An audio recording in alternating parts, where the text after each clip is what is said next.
If you take like a single photograph of a sapling every day, the growth is completely invisible to the naked eye, right? Oh, yeah. It just looks exactly the same. Exactly.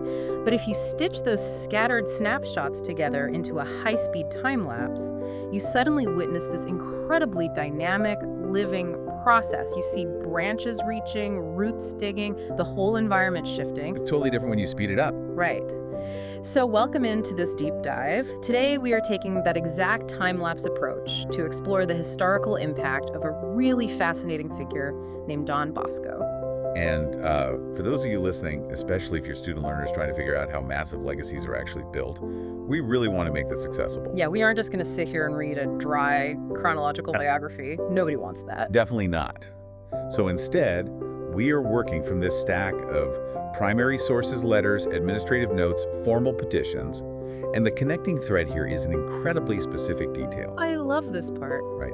Every single document we are examining today is dated August 13th. It's so specific. It is. We're looking at August 13th across 4 different years in the late 19th century to see the internal mechanics of how his movement grew. Okay, let's unpack this. We are starting at the foundational level, winding the clock back to August 13th, 1856. So, early days. Very early days. Yeah. On this day, Don Bosco writes a formal petition directly to Pope Pius IX. Directly to the Pope. Right to the top. And he's asking for an apostolic blessing and a plenary indulgence. But the detail that absolutely stopped me in my tracks, he isn't just asking for himself. No, he's got a whole crew. A massive crew. He is explicitly asking on behalf of his boys, and the record actually notes that his youth group numbered approximately 900. Which, 900 boys in the mid-19th century is just a staggering logistical undertaking. Oh, I can't even imagine. You really have to consider what that entails, you know? Yeah. He is managing housing, feeding, and educating an absolute army of marginalized youth in Turin, Italy. I was just trying to picture the noise level alone. Oh, definitely. Just chaotic. Right. And just the sheer responsibility of advocating for them and organizing them daily. And to advocate for them, he literally bypasses every local authority. Yep. It feels like a local high school principal who wants a special favor for their student body, but instead of going to the regional school board, they just write a direct letter to the president of the country. That's a perfect analogy. Mm-hmm. And if we connect this to the bigger picture, this 1856 snapshot reveals the absolute core of Don Bosco's historical footprint, which was, deeply rooted in youth advocacy. Yeah, the kids were the whole point. Exactly. Mm-hmm. But the request for a plenary indulgence, that is doing some heavy lifting here. Right, because that's not just a standard blessing. No, not at all. In the context of 1850s Catholicism, a plenary indulgence, which is essentially the full remission of temporal punishment for sins, it isn't just a private spiritual favor. It is a highly visible, highly potent cultural currency. So it's not just a spiritual high five, it's leverage. Very much so. It's total leverage. By securing this from the Pope, Don Bosco is insulating this massive, noisy, unconventional youth operation from any local critics. Oh, that makes so much sense. Right. If local bishops or politicians wanted to shut him down, they would now have to contend with the fact that the Pope himself had placed a stamp of ultimate spiritual approval on the project. Wow. He is basically using high-level church doctrine to protect a grassroots youth shelter. That is brilliant. And the historical records actually show that Pope Pius IX granted this favor just 4 days later, on August 17th. 4 days. That's incredibly fast. It really is, which means his bold communication style was highly effective. He was taken very seriously. But you don't jump from a local youth advocate to a global name without some serious growing pains. Oh, for sure. The scale changes everything. Which brings us to our next time-lapse photo. We are jumping forward almost 3 decades to August 13th, 1883. Right, so 27 years later. And the scope of his correspondence has shifted dramatically by this point. We are moving from local Italian advocacy straight into the realm of the British nobility. It's a huge leap. We are looking at a letter from the chaplain to the Duke of Norfolk over in London. Don Bosco had reached out to the Duke to sponsor a collection in London for a massive construction project, the Church of the Sacred Heart in Rome. So he's engaging in these daily fundraising efforts now. Exactly. Trying to leverage international high society. And the result is, well, a polite aristocratic rejection. A very fancy no. A very fancy no. The chaplain basically explains that sponsoring a collection was not currently opportune. Ouch. Right. But here's where it gets really interesting. Okay. The letter doesn't end with the rejection. No, the tone pivots completely. He totally flips. The chaplain urgently adds that the Duke is anxious to verify if Don Bosco had sent a message of hope regarding the spiritual healing of the Duke's son. And the source specifically notes the son had been blind from birth. I really had to push back on this document when I read it. How so? Well, we just established Don Bosco as this fiercely practical project manager, right? He organizes hundreds of kids. He's trying to build massive churches. How does a wealthy, powerful British duke even know about this Italian priest, let alone believe he can heal medical conditions that 19th century doctors couldn't touch? It's a great point. And to understand it, what's fascinating here is that we have to look at how information networks functioned before the internet. Right, no viral tweets back then? Exactly. By 1883, Don Bosco's religious order, the Salesians, had expanded significantly.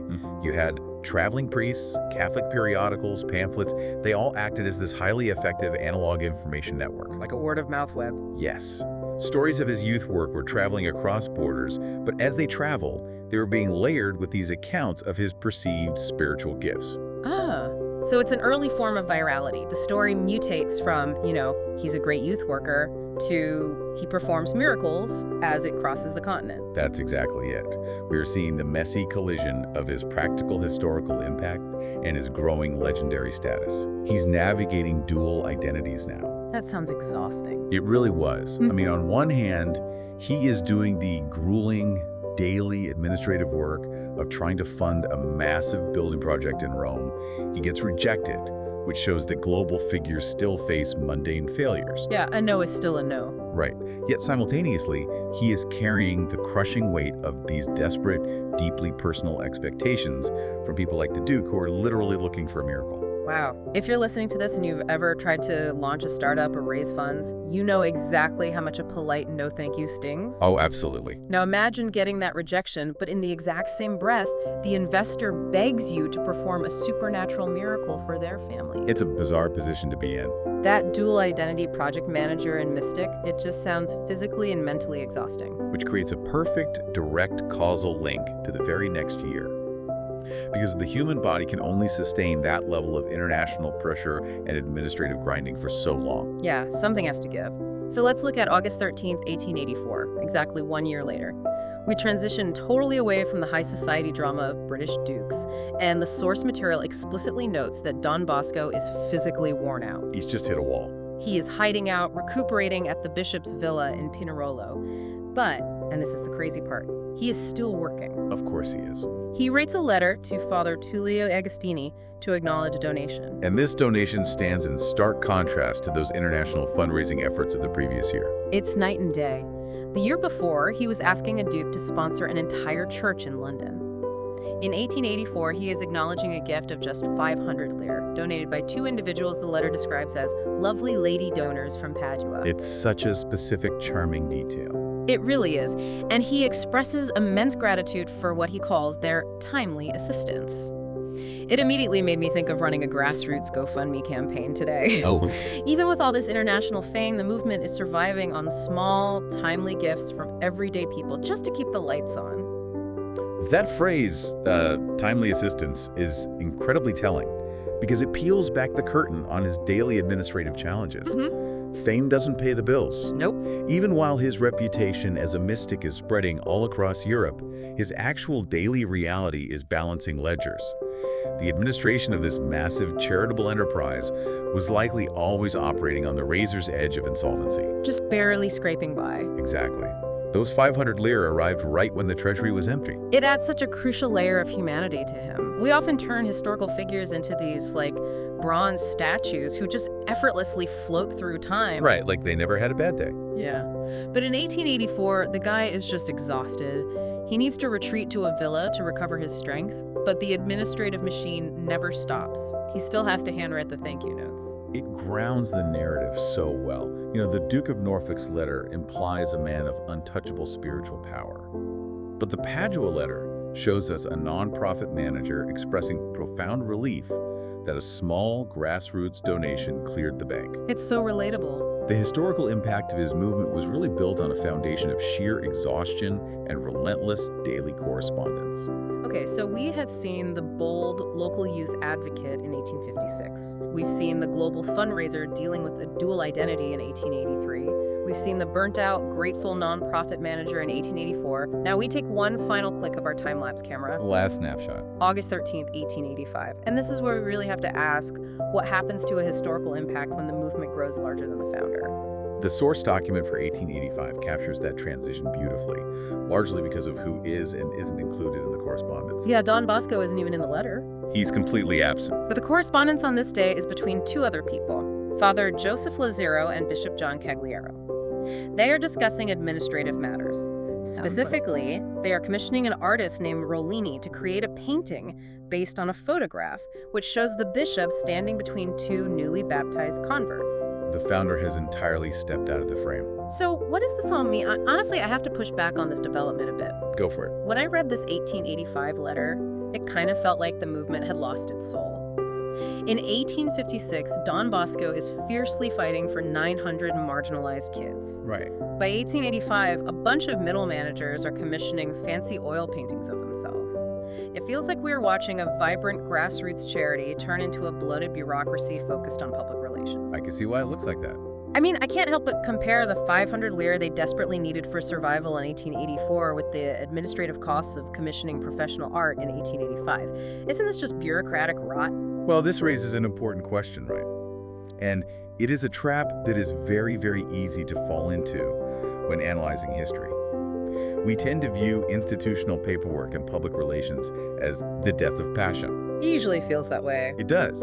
Yeah. But we need to look at how media and institutional memory function in the 1880s. This isn't vanity, it's survival infrastructure. Commissioning a painting is survival infrastructure. Without a doubt. I mean, yes, photography existed, but it was static and really difficult to reproduce on a grand scale for public viewing. Oh, that's true. You couldn't just print it in a magazine easily. Exactly. A large-scale oil painting by a known artist like Rollini was the 19th century equivalent of a massive billboard or a viral documentary. Oh, wow. Bishop Cagliaro, standing with newly baptized converts, represents the geographical and cultural expansion of Don Bosco's original mission. By turning that into permanent art, Father Lazaro and the bishop are establishing institutional legitimacy.